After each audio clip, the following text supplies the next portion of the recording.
कला संस्कृति और ऐतिह्यर समृद्ध सहर ब्रह्मपुर।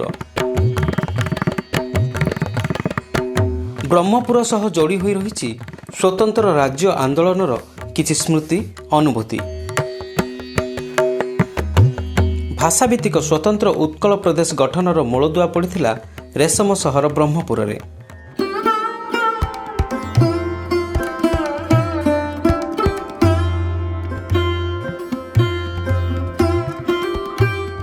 सहरर पंचु देवालय मठ एहार साक्षी।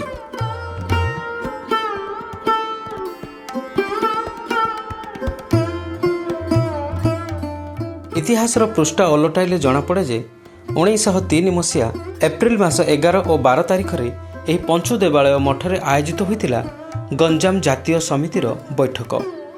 यह बैठक में जोग देइथिले उत्कल गौरव मधुसूदन दास। गंजाम जातीय समिति बैठक में ही उत्कल सम्मिलनी परिकल्पना करथिले मधुसूदन दास। पंचु देवालय मठ पाखरे दिने थिला एक विराट पड़िया। सेही पड़िया रे ही आयोजित होइथिला गंजाम जातीय समिति बैठक। बैठक में उत्कल गौरव मधुसूदन दासक समेत गोपबंधु दास, पारला महाराज, कृष्णचंद्र गजपति प्रमुख जोग देइथिले। 2 दिन धरी चलीथिला बैठक। बैठक में मधुबाबू आह्वान रे उत्कल सम्मिलनी गठन कराजिबा पई निष्पत्ति होइथिला। गवेषकों अनुसार तत्कालीन गंजामर प्रथम ग्रेजुएट पारलार श्यामसुंदर राजगुरु बैठक में सभापतित्व करथिले। खलिकट राजा हरिहर मर्दराज देव, बड़खेमुंडी राजा कृपामय देव, धराकोट राजा मदन मोहन सिंह देव उक्त बैठक में थिले पृष्ठपोषक।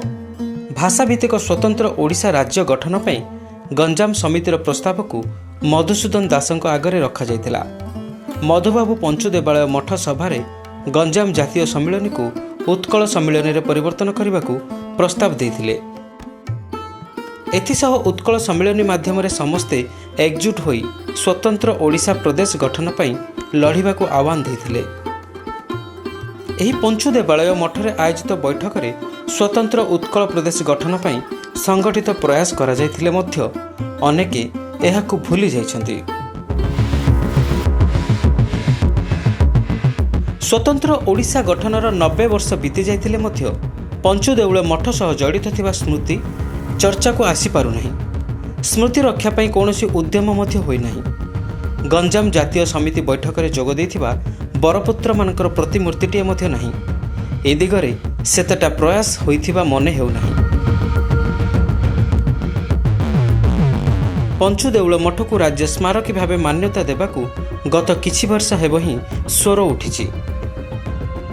Bureau report, silk city local.